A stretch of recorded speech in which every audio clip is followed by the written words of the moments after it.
गस्ल के फ़राइज़। गस्ल के 3 फ़र्ज़ हैं।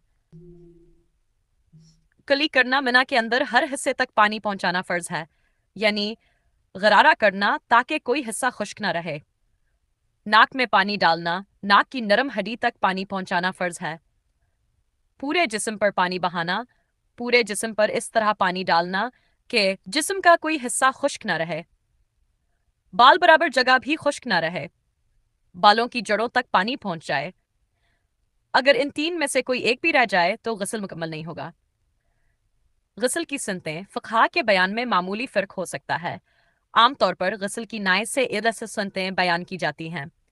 एर गस्ल की नियत करना, टिय बिस्मिल्लाह पढ़ना, दोनों हाथ कलाइयों तक धोना, जास शर्मगाह धोना अगर नापाकी लगी हो, पैस जिस्म से गंदगी साफ करना, शेक्स मुकम्मल वजू करना जैसे नमाज के लिए करते हैं, सर पर 3 मरतबा पानी डालना, दाएं कंधे पर 3 मरतबा पानी डालना, मैन बाएं कंधे पर 3 मरतबा पानी डालना, पूरे जिस्म पर हाथ फेर कर पानी बहाना, तरतीब और तसलसल कायम रखना।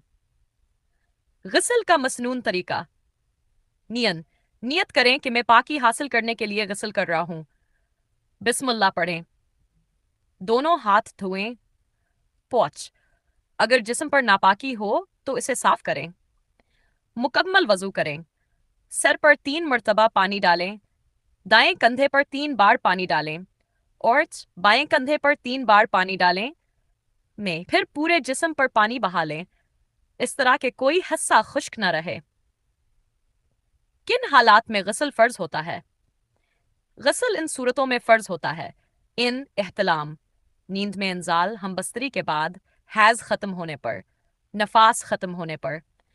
कुरान मजीद में अल्लाह ताला फरमाते हैं, ओपन कोट, व इन कुंतुम जुनुबन फत्ताहरो, और अगर तुम जनाबत की हालत में हो तो पाकी हासिल करो। कुरान मजीद सूरह अल माइदा, क्लोज कोट।